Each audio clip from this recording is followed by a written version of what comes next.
The story is it's solid is where it is. Like it's perfectly solid just the way it is, and adding anything more to it, it's kind of like hard to be like. Right. Well, they took a big risk with that, but I think it turned out really well. I've heard nothing but good things about the post-game stuff, and I do want to play it eventually, but like that's where I'm like, that kind of hurts. It does. Like the main game stuff, it like erases everything you've done. Right. So it's like that I have to count that separately because, you know, it changes everything completely. But when you see what they do with it, like it'll make sense. I'm sure it will. Like it subtracts some of the best things about the main story, but also what it adds to it is just it's far better. It surpasses it. Does it explain what's going on with the little creatures? Yeah. Okay. That's the big focus. That's kind of already explained like in the first 5 minutes of the post game. Right. Right. That's the major focus. Have you not gone in the past yet? No, I haven't because I learned it was the point of no return, and I kept doing the side stuff instead because I was worried about the leveling thing. Yeah. So. It's true. Those things are like the main focus. That's what I thought. Okay. Yeah. I can't give away too much. In case you don't know what we're obviously. talking about, the entire game, there's these little ghostly dudes that you can just kind of see that will only be the along, luminary can see them. Yeah, that will just be along the path. There's all these blue ones and then like one random red one. I remember there being a red one, but maybe that gets explained later. Anyway, the gameplay. It does. We've gone over it a little bit, but there's a couple changes, some quality of life improvements to the gameplay. Oh, you know what? There is Hendrik also has that character moment too when he fights Jasper. Right. At the end.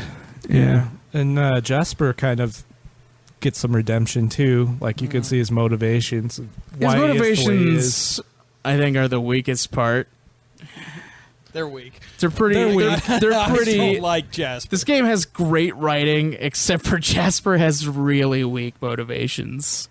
Like his entire motivation for being a bad guy is the fact that Hendrik is really good at everything. Hendrik got all the attention. He was he was ignored. Like what the fuck? You guys are basically in the same position. Everyone in the kingdom knows who you are, and you're gonna be like, well, he's just slightly better at everything than I am. Well, they had like different one strengths. was an abandoned orphan boy and didn't have the same parents, so they looked down on him like he's the slum child. It wasn't nothing like that. Well, as far as battle goes, too, he wasn't as good. Family. So his skills weren't recognized as widely as Hendrik's. Right. Like when you go to the stadium, you even see a statue of him. Well, that's because like they sent Hendrik out to go other places where Jasper was like the king guard. Or he was whatever. like a tactician, is what I thought. Yeah, like they had but he wanted to be known as the strongest or whatever, and he was just like, okay, so you're just a bitch. Yeah.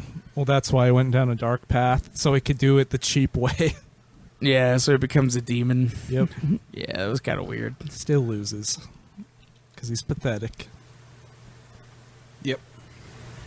So some of the quality of life improvements is the strange thing for having an entire new set of menus for like your equipment and items and stuff. I thought that was new, and you could now see your XP inside of the status menu and not have to go see a priest. Yeah, that was fantastic. I liked it.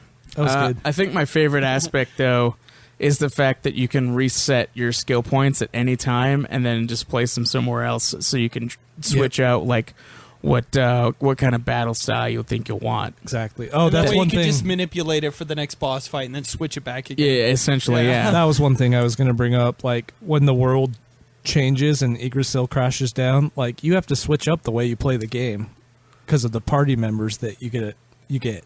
Right? Yeah, because it's not group stuff for Exactly. a while. It's individual one-on-one stuff that you're doing. Yeah. So preferences change at that point too, based on like who you have. So like you're forced to adapt with the game. Yeah, Yes. I had to switch at that point to the big swords because they had a move where I could hit multiple targets. Yeah. Which you need early, like in the like when that happens, because the hero with the swords ability doesn't have any like wide hitting moves. You'll just get overwhelmed, especially in the ocean. And Hendrik doesn't hit multiple enemies either. So No, it's Not at first, anyway. Yeah, he has to get the helichopper or whatever. Yep. Anyway. So what that were we was talking good. about? I love the addition of mounts. Mounts was fun. Yeah. I just wish there were more, but I guess they're having more introduced in the Switch version. Yeah. Yeah, that makes sense. The best mount, easily the dragon. Yeah. Love the dragon. Yeah, there's a... Oh, man. There's like a throwback thing to earlier levels. And like, you go through them trying to get to the end part. I think it's at the castle at the very end. There's like different paths that you go on. Yeah, I think I know what you're talking about. Anyway, it throws you back to like the watery cave area, and then you come out to like a cliff place. Yes. You can hop on a dragon and fly through the whole thing to the end. Oh, really? Yeah. Wow. So you can skip that whole portion of it. Huh. I did not know that. Yeah. That's really cool. Yeah. I like the skull spider. It was the... Oh, the where yeah. it climbs up the walls and shit. Yeah, that's pretty sweet. Yeah. He's cool. They utilize some of the mounts to put it into the world map for gameplay. It isn't literally just, oh, we're going to walk around on one creature or whatever just to get from point A to Yeah, point I B. do like that you change mounts for traversal stuff, and it's really Yeah, you the way have you to do that to get to some areas. Yeah, the eggbot thing was cool. Yeah, the platforming stuff that you get to do now. Huge Just ass using the jumps. regular horse to like slam through enemies, so you don't have to fight them is Yeah. cool. The horse controls so well in this game. Oh yeah, it's so good. Like normally games have shit horse controls, Yeah. but this one has great horse controls. Yep. Oh, hi there. I hope you enjoyed this clip from Puff Puff Hour, a Dragon Quest podcast. If you happen to like what you see, you should subscribe. We have full podcast episodes detailing the main series of Dragon Quest 1 through 11. Oh yeah, and if you like the content, you should check out our other shows from All Out Geekdom Entertainment. We have Nude Clan and Ultima Final Fantasy, the ultimate Final Fantasy podcast. Or, Dragon Quest.